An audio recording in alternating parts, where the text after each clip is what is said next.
విజయనగరం జిల్లా గజపతి నగరంలో దొంగలు బీభత్సం సృష్టించారు. జాతీయ రహదారిపై ఉన్న 7 షాపుల చోరీకి పాల్పడ్డారు. మినీ సూపర్ మార్కెట్స్, మొబైల్ షాపులో దొంగతనం జరిగింది. దీంతో షాపు యజమానులు లబోదిబోమంటున్నారు. అయితే దొంగల బీభత్సవానికి వ్యాపారులు, గ్రామస్తులు భయాందోళనకు గురవుతున్నారు.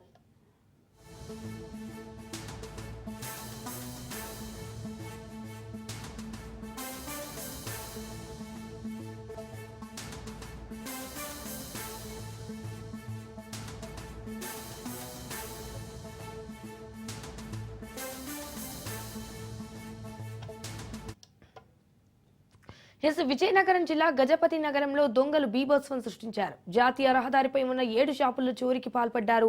మినీ సూపర్ మార్కెట్స్, మొబైల్ షాపులో దొంగతనం జరిగింది. దీంతో షాపు యజమానులు లబోదిబోమంటున్నారు. అయితే దొంగల బీభత్సవానికి వ్యాపారులు, గ్రామస్తులు భయాందోళనకు గురవుతున్నారు. రైట్, ఇదే విషయానికి సంబంధించి మరిన్ని డీటెయిల్స్ మా ప్రతినిధి సౌమ్య ఫోన్ ద్వారా అందిస్తారు. సౌమ్య. సంజన, విజయనగరం జిల్లా గజపతి నగరం మెయిన్ రోడ్ లో దొంగలైతే బీభత్సాన్ని సృష్టించారు. పోలీస్ స్టేషన్ పక్క సందులో ఉన్న 7 షాపుల్లో షటర్లు బెండ్ చేసి మరీ దొంగతనానికి అయితే పాల్పడ్డారు. అయితే ఈ 7 షాపుల్లో కూడా ఒకటి కిడ్స్ జోన్, అదేవిధంగా ఫుట్వేర్ షాపు, అదేవిధంగా మొబైల్ షాపు, సూపర్ మార్ట్ లాంటి షాపుల్లో అన్నింటిలో కూడా దొంగతనం చేసినట్లుగా అయితే పోలీసులు గుర్తించారు.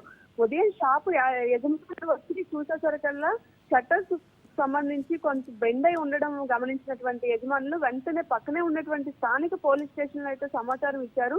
అయితే దీంతో అక్కడికి చేరుకున్నటువంటి పోలీసులు ఎవరైతే ఉన్నారో అక్కడికి వచ్చి అక్కడ ఉండేటటువంటి షాప్ యొక్క షటర్లను పరిశీలించి, అదేవిధంగా పక్కనే ఉండేటటువంటి సీసీ కెమెరాలు, సీసీటీవీ ఫుటేజ్, అదేవిధంగా క్లూస్ టీమ్ యొక్క ఆధారాలతో కేసును అయితే నమోదు చేసుకుని దర్యాప్తు చేస్తున్నారు. సంజన, అయితే మనం చూస్తున్నట్లయితే తరచూ విజయనగరం, గజపతి నగరంలో దొంగతనాలు అయితే కామన్ గా జరుగుతున్నాయి. అయితే ఈ నేపథ్యంలో అక్కడ ఉండేటటువంటి వ్యాపారస్తులు కానీ, అదేవిధంగా స్థానికులు కానీ చాలా భయాందోళనకు అయితే గురవుతున్నారని చెప్పుకోవచ్చు. మరొక వైపు అర్ధరాత్రి పోలీసుల యొక్క గస్తీ సరిగ్గా నిర్వహించడం లేదని, అందుకే ఇలాంటి దొంగతనాలు అయితే జరుగుతున్నాయని మాత్రం స్థానిక ప్రజలైతే ఆరోపిస్తున్న పరిస్థితి మనకు కనిపిస్తుంది. Sanjana. Right Soumya, thank you for the updates.